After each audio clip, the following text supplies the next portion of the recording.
జై తెలంగాణ.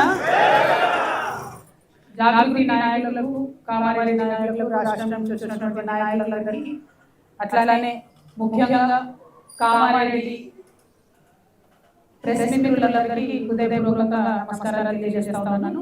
ఇక్కడ నిలబడ్డ సెల్ ఫోన్లలో చైర్లు ఇవి అందరినీ డిస్టర్బ్ చేస్తారు.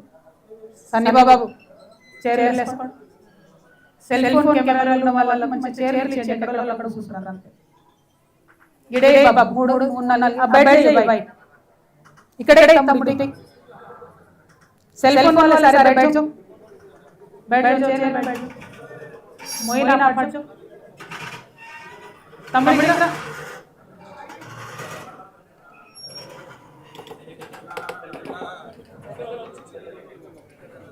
కూర్చోండి ప్లీజ్ తొందరగా సెట్ అవ్వండి ఎక్కడో ఇట్రా కూర్చో బ్రదర్ ఇంకా చైర్ వేస్తారు కూర్చోండి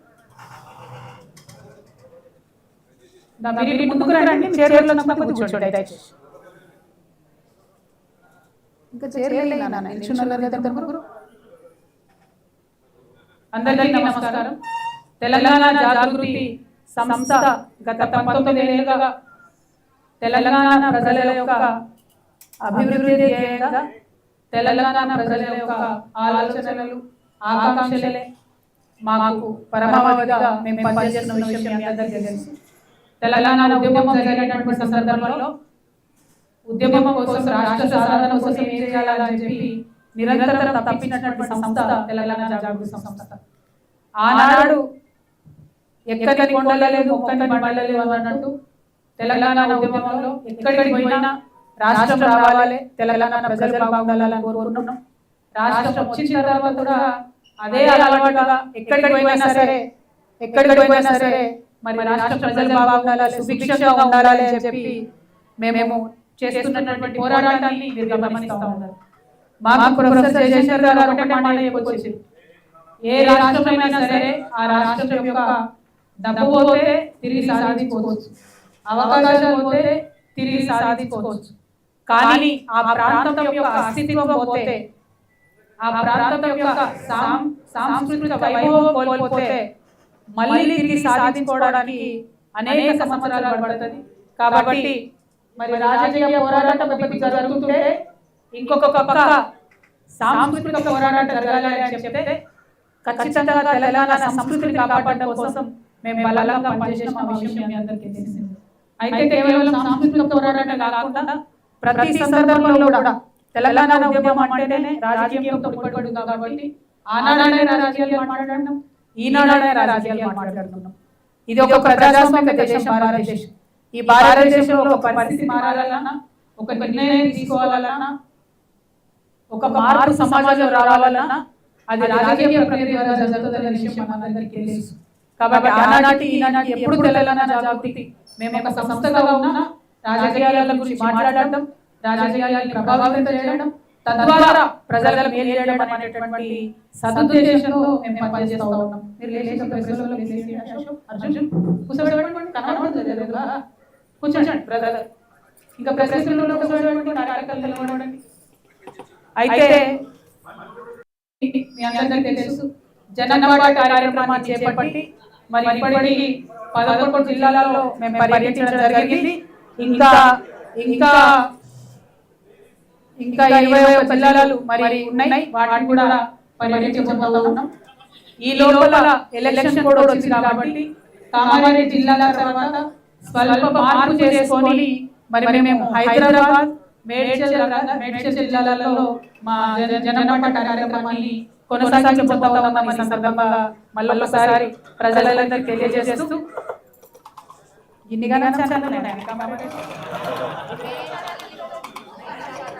ఇంకా వస్తున్నాయి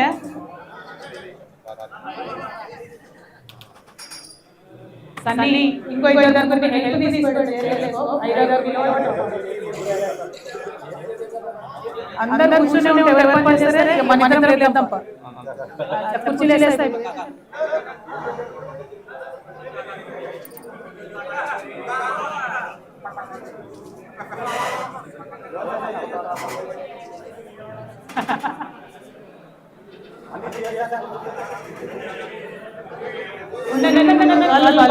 పిలిచిన వాళ్ళు చుట్టాలు వాళ్ళని చూసేస్తారు. మనం ఇన్విటేషన్ వచ్చి పాపం వాళ్ళు కార్యకర్తలు లేవు, వేరే వాళ్ళని చెప్పే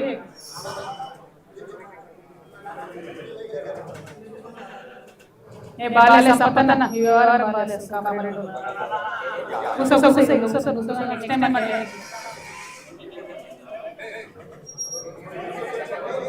ఉండూరు దేవసేన మీరు ముంగట ఉన్నోళ్ళు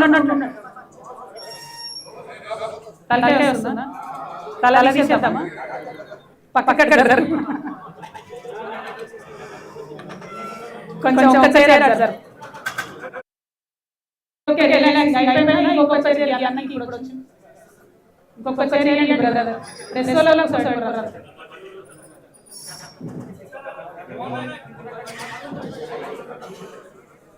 ఆ చైర్ ముందు మోహన్ ఒక చైర్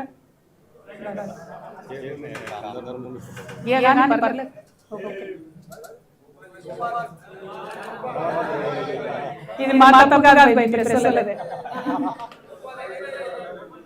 ఓకే ఈ అన్న ఎవరు ఇటు వచ్చి కూర్చో. అయితే జాగృతి జనమాట కార్యక్రమంలో భాగంగా మరి మేము కామారెడ్డి రావడం జరిగింది. కామారెడ్డి జిల్లాలో ముందు మా పర్యటన జుక్కలలో నాగమడుగు ప్రాజెక్టును సందర్శించడం ప్రారంభించి ఆ తర్వాత నిజాంసాగర్ పోయి అక్కడి నుంచి నాగిరెడ్డిపేట్, ఆ తర్వాత లింగంపేట్, ఆ తర్వాత కామారెడ్డి పట్టణానికి రావడం జరిగింది. మరి మీ అందరికీ తెలుసు కామారెడ్డి మధ్య వార్తలలో ఉన్నది.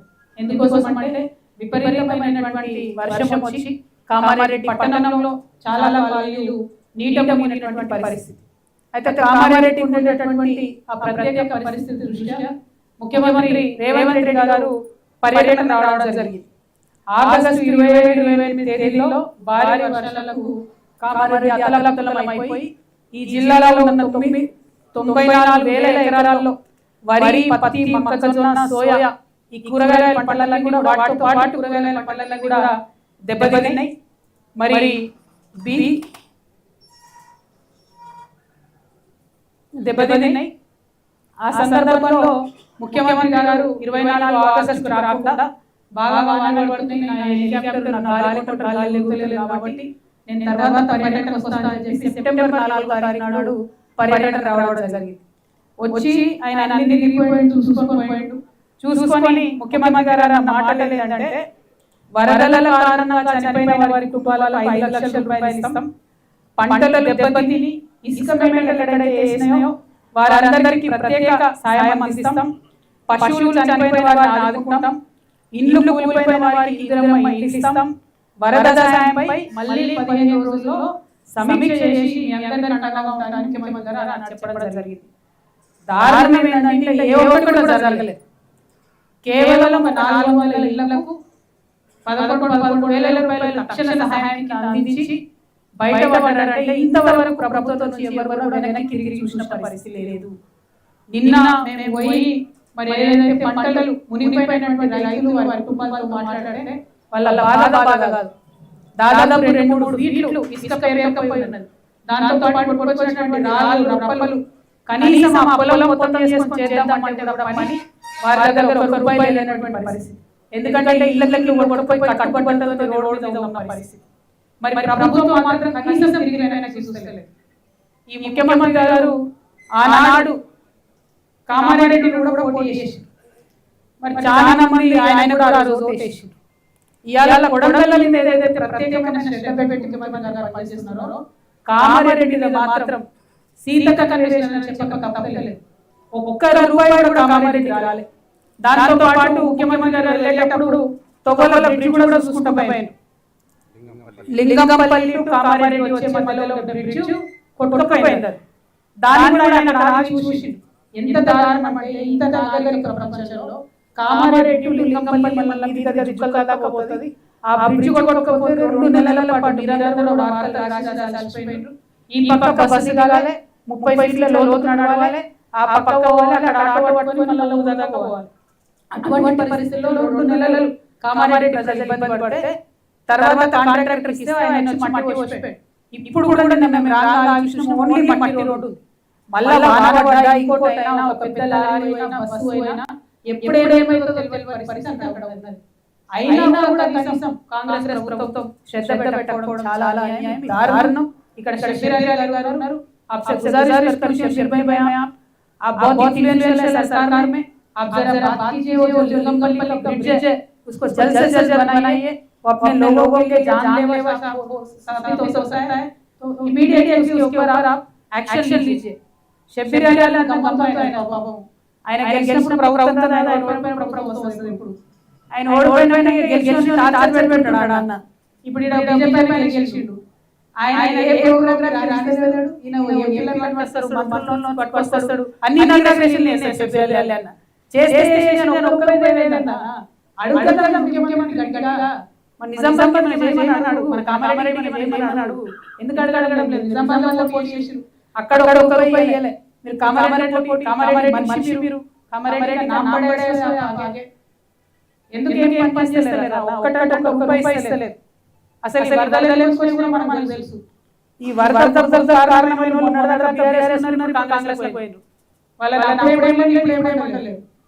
మరి ముఖ్యమంత్రి గారు ఏ చర్యలు తీస్తారో, హైదరాబాద్ వ్యవహారాన్ని కామారెడ్డి కూడా పెడితే మొత్తం ఒకసారి దయచేసి ఆలోచన చేయాలని చెప్పి నేను కాంగ్రెస్ పార్టీ కోరుతా ఉన్నా.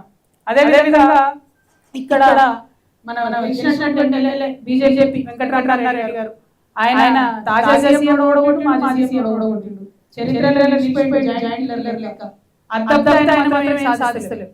బీజేపీ పార్టీ మేమేమితా అంటారు, కనీసం ఇన్ని వర్గాలు వస్తే బీజేపీ పెరేడ్ అంటే మన బాధలు ఎగ్జిబిషన్ అయింది, ఒక్క రూపాయి ఇచ్చిందని. అదే గుజరాత్ లో ఎలక్షన్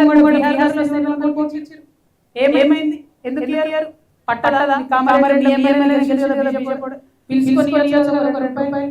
భారతీయ జనతా పార్టీ తెలంగాణ అంటే పట్టిలేదనడానికి ఇంతకంటే కష్టం ఏమొస్తుంది? మన రోడ్ల పరిస్థితి కామారెడ్డి ప్రజలకు ఇట్లాంటి టైంలో కూడా బీజేపీ ఆదుకోతే ఇంకెప్పుడు ఆదుకుంటుంది? ఎందుకోసం ఓటు వేయాలి? వెంకటరామరెడ్డి గారు నేను కోరుతా ఉన్నా, మీరు చాలా పాపం ఎన్నికల్లో గెలవడానికి నేను వాడించాలి, ఎందుకంటే ప్రతి వాడకంలో ప్రామిస్ చేసిరు. సరే అవన్నీ పక్కన పెట్టి యుద్ధం చేయండి ప్రభుత్వం మీద, కావాల్సి తెలియండి. ఏదైతే ముఖ్యమంత్రి గారు ఇక్కడ పోటీ చేసి ఓడిపోయాడో ఆయన మాటలు వెళ్ళండి, దాన్ని చేయండి.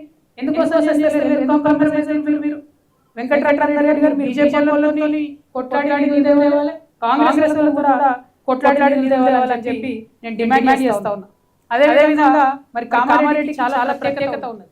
ఎందుకోసం ప్రత్యేకత ఉన్నది? ఇక్కడ నవంబర్ 10, 2023 నాడు బీసీసీ డిక్లరేషన్ చేసిరు. ఈ కాంగ్రెస్ లోకల్ నాయకులు చెప్తే వాళ్ళ మాటలు నమ్మరని చెప్పి పక్క రాష్ట్ర ముఖ్యమంత్రి బీసీసీ సిద్ధరామయ్య గారు తీసుకొని వచ్చి మరి ఇక్కడ బీసీ డిక్లరేషన్ చేసిరు. చేసి సైలెంట్ ఉన్నారు. వీళ్ళని ఎవరు అడగరు బీసీల గురించి. మేము ఆనాడు కూడా అడిగినాం, మీరు 42% బీసీ రిజర్వేషన్ అన్నారు. ఉమ్మడి నిజామాబాద్ జిల్లాలో కామారెడ్డి నిజామాబాద్ కలిపితే 2023 ఎన్నికలలో ఒక్క బీసీ కూడా కాంగ్రెస్ పార్టీ గెలిచారు. ఒకటే కూడా చెప్పినాం. అయినా సరే బీసీ బిడ్డలు ఆడాడు కాంగ్రెస్ పార్టీ నమ్మి సిద్ధరామయ్య గారు చూసి ఓట్లేసి గెలిపించారు. కానీ వాగ్దానం చేసి మర్చిపోయారు. మీరు మర్చిపోయిన తెలంగాణ జాగృతి మర్చిపోలేదు. మేము వెంటపడ్డాం. మీరు పూలే విగ్రహం పెట్టాలని అడిగినాం. మీరు అమ్మ సావిత్రిబాయి పూలే అడిగినాం. కామారెడ్డి డిక్లరేషన్ యథాతథంగా ఈ రాష్ట్రంలో ఉన్న అన్ని జిల్లా కేంద్రాలు తిరిగి రౌండ్ టేబుల్ సమావేశం పెట్టి అసలు కామారెడ్డి డిక్లరేషన్ తెలంగాణ జాగృతి సంస్థ ఒకటి కాదు రెండు కాదు బీసీ డిక్లరేషన్ లో మీరు అనేక మాటలు ఇచ్చారు. ఆ మాటలన్నింటిలో కూడా మేము వెంటపడ్డాం. మా పోరాట ఫలితంగా ఇలా ఒకటి కాదు 2 బిల్లులు వచ్చాయి. 3 బిల్లులు పెట్టాలని వాస్తవానికి, కానీ ఒకటి కాదు 2 బిల్లులు వచ్చాయి. ఆ 2 బిల్లులు వస్తే ప్రెసిడెంట్ దగ్గర ఉన్నాయి. మళ్ళా మేము వార్నింగ్ ఇచ్చాం బీజేపీకి, కాంగ్రెస్ కి, మీరు కనుక ఖచ్చితంగా ఆర్డినెన్స్ తీసుకొచ్చి బీసీలకు 40% రిజర్వేషన్ ఇవ్వకపోతే రైల్వేలో చేస్తామని చెప్తే గవర్నమెంట్ ఆర్డినెన్స్ పెట్టింది. ఆర్డినెన్స్ మళ్ళా గవర్నర్ ఆగిపోయి ఉన్నది. కాబట్టి ఈ అంశాలన్నిటి మీద కూడా సీరియస్ గా ఫైట్ చేస్తున్నాం. ఖచ్చితంగా బీజేపీ కూడా కొట్లాడతాం, కాంగ్రెస్ మీద కొట్లాడతాం, బీసీపీలు సాధనలో మేము ముందుంటామని ఈ సందర్భంగా నేను తెలంగాణ ప్రజలందరూ కూడా తెలియజేస్తా ఉన్నాను. అదే విధంగా బీసీ రిజర్వేషన్ కేవలం రిజర్వేషన్ కాదు, ఎంబీసీలకు మినిస్ట్రీ ఇస్తామన్నారు. ఇంతవరకు జోలికే పోలే. మినిస్ట్రీ పక్కన పెట్టండి, ఎంబీసీలలో వచ్చేటువంటి నాయ బ్రాహ్మణులు వాళ్ళకంతకు గవర్నమెంట్ సెలవుల ఫ్రీ కరెంట్ ఇస్తుండే, రజక సోదరులు ఫ్రీ కరెంట్ ఇస్తుండే. ఇవాళ బిల్లు నాయ బ్రాహ్మణుల మోపుతున్న కాంగ్రెస్ గవర్నమెంట్ తక్షణమే చేయాలని చెప్పి నేను డిమాండ్ చేస్తా ఉన్నాను.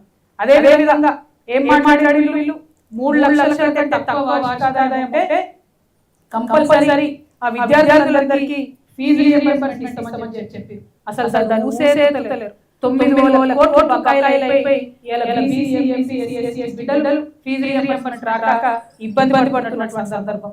ఇక ఇంకో మాట అన్నారు, ప్రభుత్వ కాంట్రాక్టుల్లో 40% ఇస్తామన్నారు బీసీలకు. దాని గురించి మాట లేదు, చర్చ లేదు.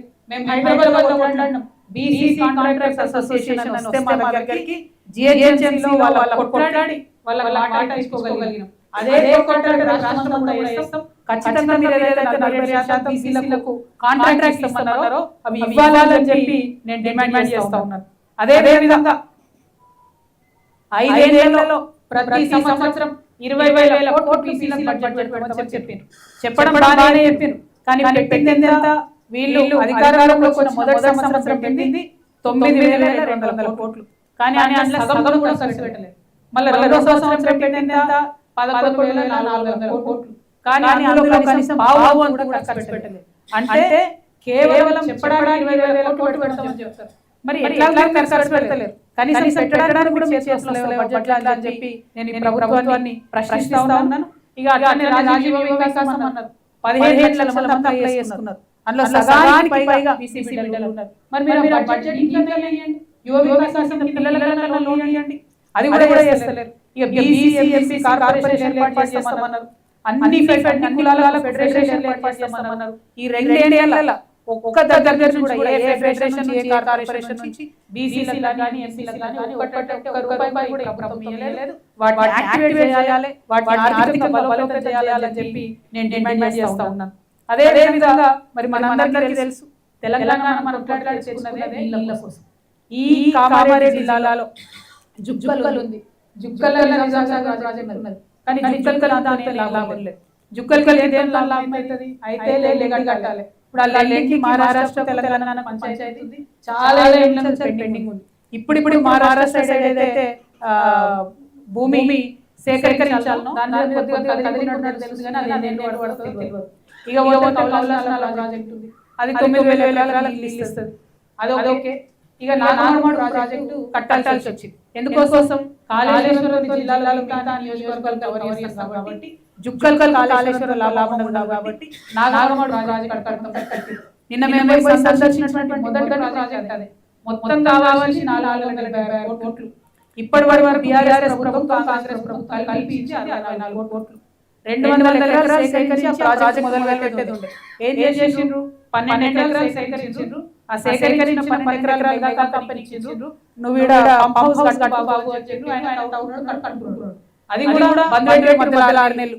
నిన్న జాగృతి కార్యక్రమం అంటే మళ్ళా ఊరికి వచ్చి నిలబడి దాన్ని నడిచే ప్రయత్నం చేసిండ్రు. ఇంతవరకు కూడా ల్యాండ్ అక్విజిషన్ కాలేదు. 476 crores 64 crores ఇచ్చిండ్రు.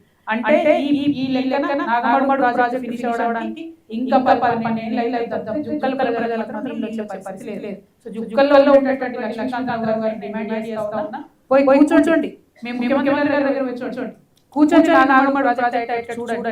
ఆ అయ్యేటటువంటి క్రమంలో అనేకమైన ఇబ్బందులు ఉన్నాయి. ఆ చుట్టుపక్కల 10 గ్రామాలు ఉన్నారు, వాళ్ళ నీళ్ళు వస్తాయో రావో అనే అనుమానం ఉన్నది. ఎక్కడైతే వడ్డేపల్లి రిజర్వాయర్ కడుతున్నారో ఆ వడ్డేపల్లి రైతులకు ఇబ్బంది ఉన్నది. చాలా అంశాలు మళ్ళా సెక్రటరీ నేను నాగమాడు ప్రాజెక్ట్ కోసం కలుస్తాను, కానీ జుక్కల్ గారు ప్రత్యేక శ్రద్ధ పెట్టాలని చెప్పి నేను డిమాండ్ చేస్తా ఉన్నాను.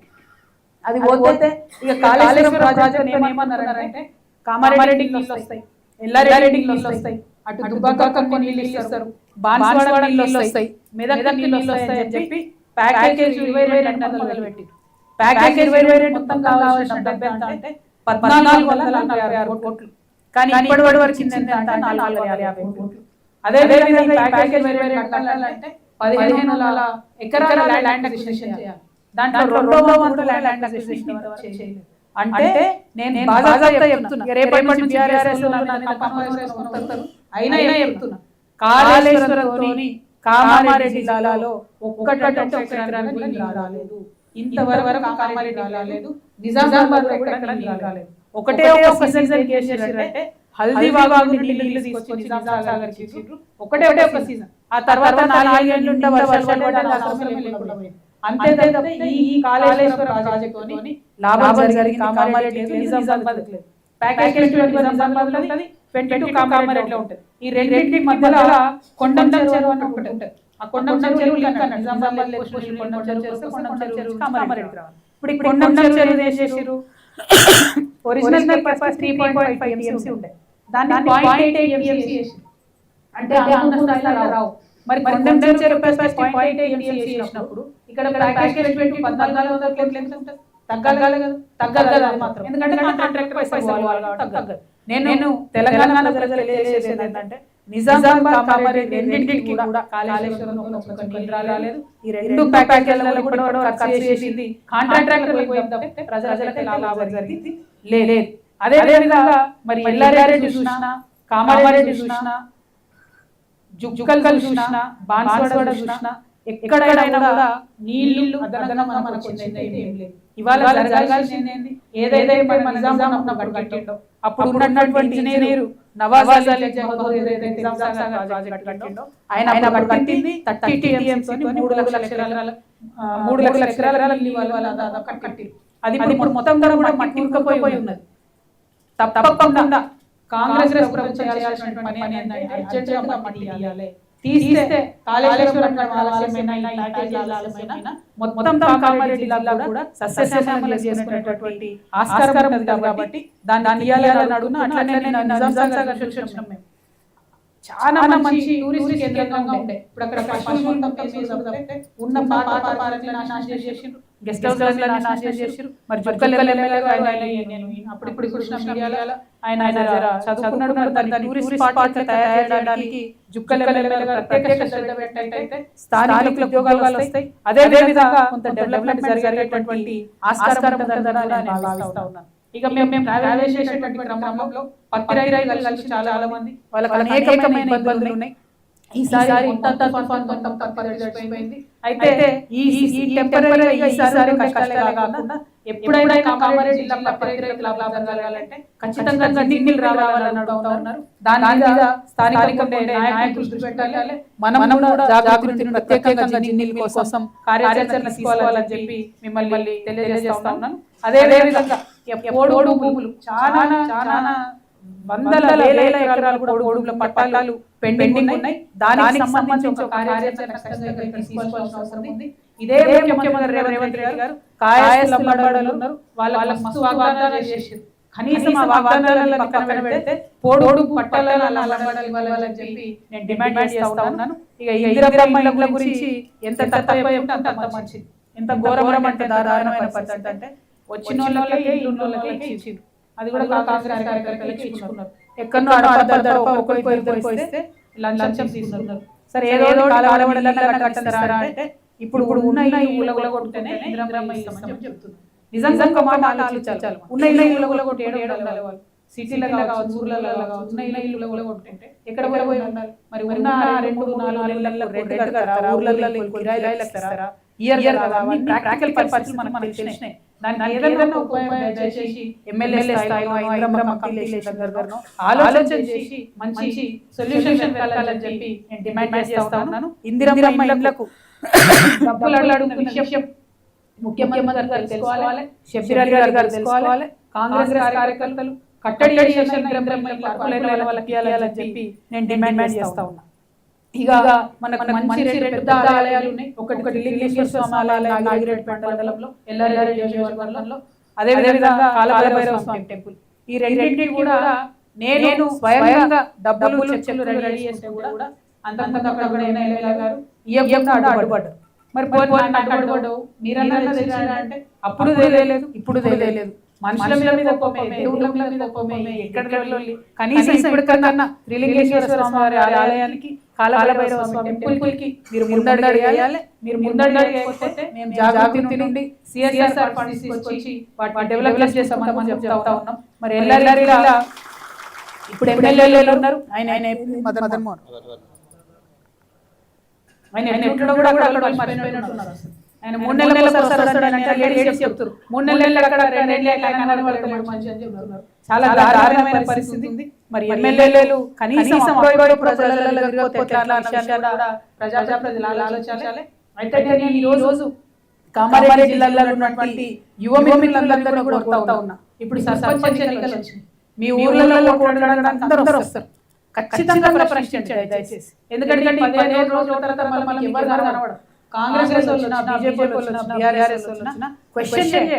మీరు ఏం చేస్తారు మా ఊరికి క్వశ్చన్ చేయండి. మాట తీసుకోండి, మాట తీసుకొని గెలిపించుకోండి. కాకపోతే వాళ్ళు ఇచ్చినటువంటి మాట తీర్చేంత వాళ్ళ ఆటలు లేకపోతే ఏమైందంటే రాజకీయాలు మారవు, చెప్తారు బయటపడతారు, గెలుస్తారు బయటపడతారు, తర్వాత మిమ్మల్ని కనీసం పట్టించుకోరు. కాబట్టి యువ మిత్రులు మేలుకోవాలి. మాడబిడ్డలు చాలా నయం, ఎవరు వచ్చిన ఊర్లకు ఖచ్చితంగా క్వశ్చన్ చేస్తారు. మాడబిడ్డలు ఎంఐసార్ ఇస్తానని పెన్షన్ అని అడుగుతారు. మా ఆడబిడ్డలకు చైతన్యం యువ మిత్రులు తెచ్చుకోవాలని చెప్పి నేను ఈ సందర్భంగా రిక్వెస్ట్ చేస్తా ఉన్నాను. అదే విధంగా కౌలాస్ కోట మీ అందరికీ తెలుసు, చాలా మంచి కోట. దాన్ని ఎవరు బీపీ పార్టీ గారు దత్తత తీసుకున్నారు. దత్తత తీసుకుని ఆయన చేయలేకపోయారు. 2 సార్లు అక్కడ జెండా పండుగ చేసిరు. కాకపోతే అంత మించి ఒక్క రూపాయి కౌలాస్ కోట రాలే. ఇక్కడ కౌలాస్ కోట చేస్తే జుక్కల్ లాంటి నియోజకవర్గానికి మంచి ఉపయోగం ఉంటుంది. దాని మీద ప్రభుత్వం దృష్టి పెట్టాలని చెప్పి నేను డిమాండ్ చేస్తా ఉన్నా. ఇక అన్ని ఒకే అయితే ఇన్ని రోజులు నేను 11 జిల్లాల్లో దాంట్లో నాకు 2 సార్లు మాత్రం తీవ్రమైన బాధ కలిగింది. ఒకటి ఆదిలాబాద్ లో తిరుగుతున్నప్పుడు ఆ రోడ్లు ఆ ఇల్లు చూస్తే పోయిన సెంచరీలో ఉన్నట్టు, పోయిన శతాబ్దం ఉన్నట్టు మళ్ళీ జుక్కల్లో వచ్చిన ఎక్కడ ఏ రోడ్డు మట్టి పోయి చాలా దారుణమైన పరిస్థితి ఉన్నది. ఒక పక్క రోడ్ల భయంకరంగా ఉంటే ఇంకొక పక్క యువ మిత్రులు వర్షం పడ్డ రోడ్లలో ఇంత గుంతలు ఉన్నాయని వాళ్ళు ప్రొటెస్ట్ చేస్తే జుక్కల్ 11 మందిని కేసు పెట్టించారు. అరే మీరు పనిచేయరు, మీ దృష్టికి తీసుకొచ్చినటువంటి యువకుల మీద కేసులు పెట్టేస్తారు. నేను ఎస్పీ గారిని కోరుతా ఉన్నా, అట్లనే ఎమ్మెల్యే గారిని డిమాండ్ చేస్తా ఉన్నా, మీరు ఖచ్చితంగా కేసులు వెనక్కి తీసుకోవాలి. తీసుకోకపోతే లేదు, తప్పు మీది. రోడ్ మీరు అడిగినటువంటి వాళ్ళ కేసు పెట్టేటటువంటి అధికారం లేదు. ఈ వైఖరి కాంగ్రెస్ ప్రభుత్వం కనిపిస్తుంది. మేము మొన్న చేవెళ్ళకి పోయినాం,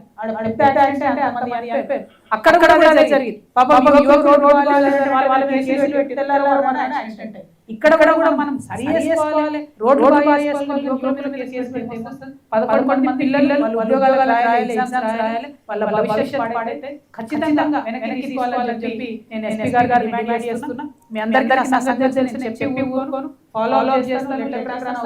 కోర్టు రాకపోతే అది జరగకపోతే వెనక్కి తీసుకోవాలని చెప్పి నేను డిమాండ్ చేస్తా ఉన్నా. ఇక జీవో నంబర్ 317 గురించి మేము ఎక్కడికక్కడ అందరూ కూడా మాట్లాడడం జరిగింది. కేవలం టీచర్లే కాదు, అన్ని డిపార్ట్మెంట్, హెల్త్ డిపార్ట్మెంట్ ఉద్యోగులు, అన్ని డిపార్ట్మెంట్ ఉద్యోగులు జీవో నంబర్ 317 ఇప్పటికీ కూడా ఇబ్బంది పడుతూ ఉన్నారు. ఆ జీవో నంబర్ 317 మీద బాగా మాట్లాడే రేవంత్ రెడ్డి గారు, కేసీఆర్ గారు విమర్శించి అధికారంలోకి వచ్చి, కానీ ఇంతవరకు జీవో నంబర్ 317 ఇబ్బంది పడుతున్నటువంటి ఉద్యోగులు ఎవరి జిల్లాలో రాలేదు, ఎవరి కుటుంబాలకు పోలేదు. దాని మీద దయచేసి దృష్టి పెట్టాలని చెప్పి నేను ప్రభుత్వాన్ని డిమాండ్ చేస్తా ఉన్నాను. ఇక నిన్న లాస్ట్ కలిసినటువంటి కార్యక్రమం పాపం ఇక్కడ రైల్వే ట్రాక్ మీద గొర్రెలను మేపుతా ఉంటే సుధాకర్ కుర్మా అనేటటువంటి రైతు చనిపోయిండు. గొర్రెల కాపరి చనిపోయిండు. 200 గొర్రెలు అయినాయి. కనీసం మీ అందరికీ తెలుసు నిజంగా ప్రెస్ వాళ్ళందరూ కూడా అంతకుముందు ఇల్లు కాలిపోతే గొర్రెలకి ఏమన్నా కొట్టకపోతే ఎంఆర్ఓ వచ్చి ఒక 5,000 10,000 అసలు అది కూడా లేదండి. ప్రభుత్వం 11 జిల్లాల్లో తిరుగుతున్నారు కదా, కనీసం బేసిక్ ఇమ్మీడియట్ సహాయం కూడా చేస్తారంటే ఎందుకు తీసుకున్నారు అర్థమైతలేదు. 200 గొర్రెలు చనిపోయినాయి. దాంతోపాటు ప్రేమలో ఆ కుర్మా సోదరుడు చనిపోయాడు. కనీసం ప్రభుత్వాలు ఆలోచన చేయాలి కదా. ఇవాళ మా సంపత్ గారి ఆధ్వర్యం, మా వసంత గారి ఆధ్వర్యంలో మేము మా జాగృతి సంస్థ 50,000 రూపాయలు వాళ్ళకు సహాయంగా అందించగలిగాం. వాళ్ళ పిల్లల చదువు బాధ్యతగా మేము జాగృతి సంస్థను తీసుకుంటామని చెప్పినాం. కాబట్టి మేము సంస్థ మేము ఏమైనా ఒక పాలసీ రావాలి, ప్రభుత్వం ఆదుకోవాలి ఇలాంటి వాళ్ళను. ఇవి ఘోరమైన యాక్సిడెంట్లు మీరు కనీసం మాట్లాడాలి మాత్రం పట్టించుకోతే ఎట్లా? ఇదివరకు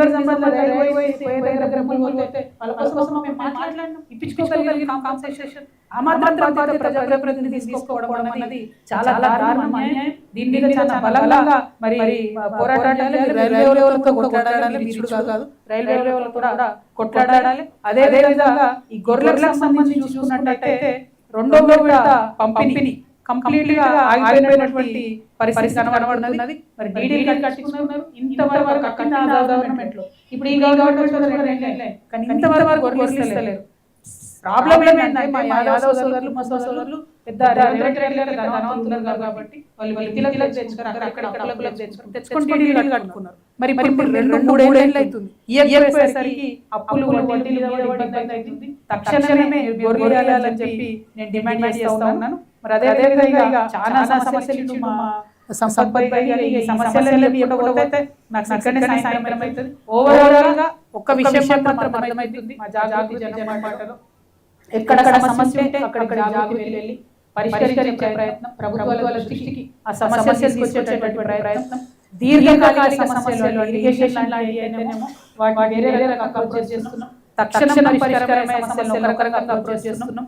ఇమీడియట్ గా మా చేతనైన సహాయం చేస్తున్నాం. బట్ అల్టిమేట్ గా ప్రతి 5 జిల్లాలకు ఒకసారి మాత్రం యాక్షన్ రిపోర్ట్ అనేది ఇస్తాం. ప్రభుత్వాలు ఏం చేస్తున్నాయో చెప్తాం. ఎక్కడెక్కడ చట్టపరమైన చర్యలు తీసుకోవాలో వాటిని కూడా పోరాటం చేస్తామని ఈ సందర్భంగా తెలంగాణ ప్రజలందరికీ తెలియజేస్తూ, మరి కామారెడ్డి జిల్లాలో అపూర్వమైనటువంటి స్పందన లభించింది. లింగంపేట ప్రత్యేకించి మా సభ్యుల వాళ్ళ సొంత ఊరు. అక్కడ పెద్ద ఎత్తున బోనాలతో ఎదుర్కొని వారందరికీ ధన్యవాదాలు. బైక్ ర్యాలీలో సాగిండ్రు. ఆటోకి సంబంధించి ఆటో మొత్తం జాగృతి వాళ్ళ ఆటో జాగృతి యూనియన్ నుంచి అల్తాఫ్ గారి నాయకత్వంలో పెద్ద ఎత్తున ఆటో ర్యాలీ చేసిండ్రు. ఆటోలలో కూడా కాంగ్రెస్ ప్రభుత్వం సజెస్ట్ చేసింది ఖచ్చితంగా ఆటో వాళ్ళ వెల్ఫేర్ బోర్డు పెట్టాలి, 12,000 ఇస్తామన్న సంవత్సరానికి అది ఇయ్యాలని చెప్పి నేను డిమాండ్ చేస్తా ఉన్నాను. మరి ఇట్లా అనేకమైనటువంటి అంశాలను టచ్ చేస్తూ మా పర్యటన సాగుతా ఉన్నది. ఇంకా సాగుతుంది ఇంకా చాలా సమస్యలు ఉన్నాయి. కానీ వీటి గురించి మళ్ళీ ఒక సందర్భంలో కూడా చెప్పడం జరుగుతుందని మీకు తెలియజేస్తూ మీ అందరి దగ్గర సెలవు తీసుకున్నాను. Thank you. జై తెలంగాణ, జై తెలంగాణ.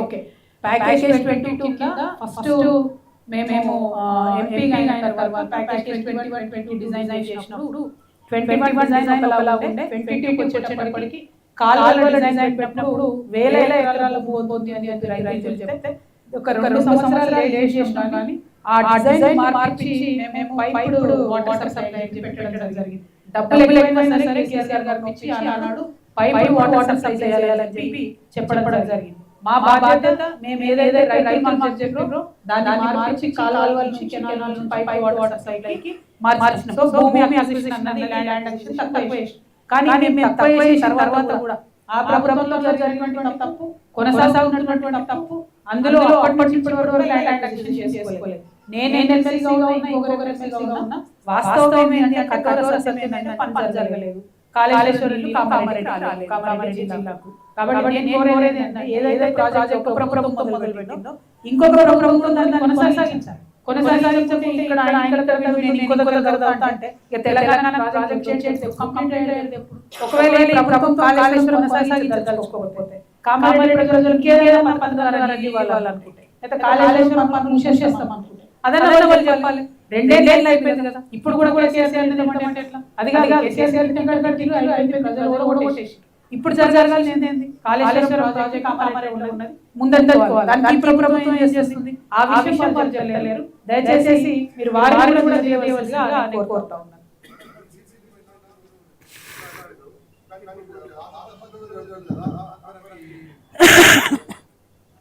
ఒకటన్నా అన్ఫార్చునేట్లీ బీసీసీ కోసం ఎంత కొట్లాడినా సరే కాంగ్రెస్ ప్రభుత్వం ఇవాళ రేవంత్ రెడ్డి గారిని మేము మొన్ననే చెప్పినాం, వారిని బీసీసీ ద్రోహిగా మేము ప్రకటించినాం.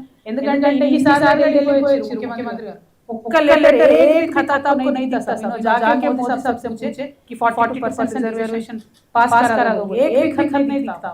ఒక్కటే అంటే ఇంతవరకు అఖిలపక్షం ఢిల్లీకి పోతానని తీసుకుపోయి ఒక రెండు సార్లు మాత్రం కాంగ్రెస్ నుంచి అక్కడ పోయి ఏదో ధర్నా చేసిరు. దానికి రాహుల్ గాంధీ రాలే, ఇంకో రాలే, ధర్నా చేసిరు. వాపస్ నెట్ రిజల్ట్ జీరో. సో నేను డిమాండ్ చేసేది ఏంటంటే ఇంత అర్జెంట్ సర్పంచ్ ఎన్నికలు ఏం అవసరం ఉన్నది మీకు?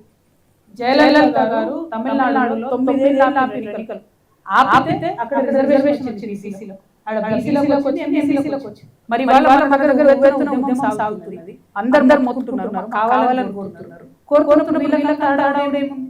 పోనీ కేంద్రం నుంచి నిధులు రావు, రావాలంటే పంచాయత్ సెక్రటరీలు ఉన్నారు కదా, మినిస్టర్లు ఉన్నారు కదా, ఇక్కడ గ్రామ వెల్ఫేర్ శాఖ ఉంది, గ్రామ వెల్ఫేర్ శాఖ ఉంది. ఎందుకు మీరు చాలా అప్పులన్నీ కూడా మాడిఫై చేసి గొప్పలు చెప్పుకుంటారు.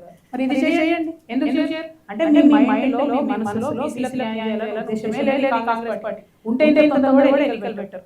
ఓకే 40% కాంగ్రెస్ పార్టీ ఇస్తా ఉంటుంది. ఇవాళ కాంగ్రెస్ పార్టీ ఒక దగ్గర బీసీ బిడ్డస్తే బీఆర్ఎస్ ఊర్లో బీసీ గ్యారెంటీ ఉందా? బీజేపీ ఊర్లో బీసీ గ్యారెంటీ ఉందా? సో అంటే ఏంటన్నట్టు వీళ్ళు ఇచ్చినట్టు చేయాలి. కాంగ్రెస్ పార్టీకి అలవాటే ఏం చేసేసి పోయిన ఎన్నికల బీసీ డిక్లరేషన్ చేసిరు, కానీ జిల్లా మొత్తంలో ఒక బీసీ వెళ్ళలే. మొత్తం రాష్ట్రంలో కాన్స్టిట్యున్సీలో ఆడ బ్రహ్మదేవుడు అంటే ప్రాబ్లం ఏమైంది అని అంటే ఎక్కడెక్కడైతే ఓడగొట్టాలో అక్కడ ఇచ్చినట్టు చేస్తారు అన్నట్టు, కానీ లాభం చేస్తారు. సో ఇవాళ కూడా కొన్ని 40% ఏ ఊర్లలో ఇస్తారో అన్ని పార్టీ సాధ్యమవుతుందా? కాదు కదా. అన్నప్పుడు ఏం మోసం చేయాలి? ఇందులో అందరికన్నా ద్రోహి బీజేపీ పార్టీ, వాళ్ళలో కూడా మేము నిలదీస్తాం. రెండో ద్రోహి కాంగ్రెస్ పార్టీ, వాళ్ళలో ఖచ్చితంగా మేము నిలదీస్తాం. Thank you. జై తెలంగాణ. ఫీ రియంబర్స్మెంట్ నుంచి చాలా వాదనలు ఇస్తే ఆనాడు ముఖ్యమంత్రి గారు వచ్చి మేము చెప్పిన తర్వాత కాలేజీ యజమానులు మళ్ళీ అంటే కానీ ఆ పాలసీ వల్ల నిజంగా బాధతో పాలిటిక్స్ ఏం లేదు. హెవీగా లాస్ అయ్యేది ఆడపిల్ల. ఫీ రియంబర్స్మెంట్ హెవీగా లాస్ అయ్యేది ఆడపిల్ల. పాప డిగ్రీ దాకా చదువుకున్నాం, first year second year fee కట్టకపోతే ఆడపిల్లలకి ఎవరు ఫీజు కట్టరు, ఓ పిల్లలకి ఇళ్ళమ్మన్న ఫీజు కడతారు. కానీ ఈ పాప ముఖ్యమంత్రి థ్యాంక్ యూ.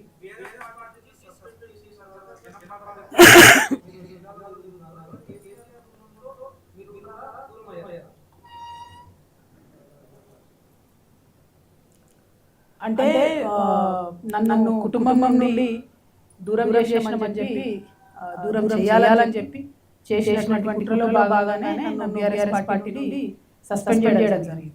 అయితే నేను ముందే చెప్పిన ఇంట్రడక్షన్లో కూడా మా కుటుంబంలో ఏమైందంటే ఉద్యమము, రాజకీయము, ప్రజల పట్ల ప్రేమ, కమిట్మెంట్ అన్ని కలిసిపోయి ఉంది. సో రాజకీయం వేరు, కుటుంబం వేరు, పార్టీ వేరు, ఉద్యమం వేరు అని అనిపించే పరిస్థితి లేదు. ఇవాళ నా తల్లిదండ్రుల నుండి నన్ను దూరం చేసినా కూడా నేను నా మరో కుటుంబం తెలంగాణ కుటుంబం కోసం పనిచేస్తాను. ఒక ఆడపిల్లగా నాకు బాధ అవుతుంది. నేను జైల్లో ఉన్నా కూడా నా పిల్లల కన్నా ఎక్కువ నేను మిస్ అయింది బాధపడిన మా మదర్ గురించి, హెల్త్ గురించి. ఇప్పుడు మదర్ ఫాదర్ నన్ను దూరం చేసి కొంతమంది శునకానందం పొందుతుండొచ్చు. కాకపోతే నాకు పెద్ద కుటుంబం ఉన్నది. ఆ కుటుంబం యొక్క బాగోగులు చూసుకోవడానికి, ఆ కుటుంబం యొక్క సమస్యలు అడ్రస్ చేయడానికి, అంటే నాతో సమస్యలు అడ్రస్ చేయలేకపోవచ్చు.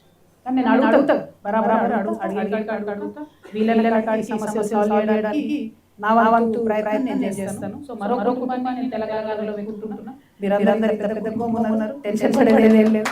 బాగా ఖచ్చితంగా అయిపోయిందని అంతకన్నా ధైర్యం థ్యాంక్ యూ. జై తెలంగాణ, జై జాగృతి.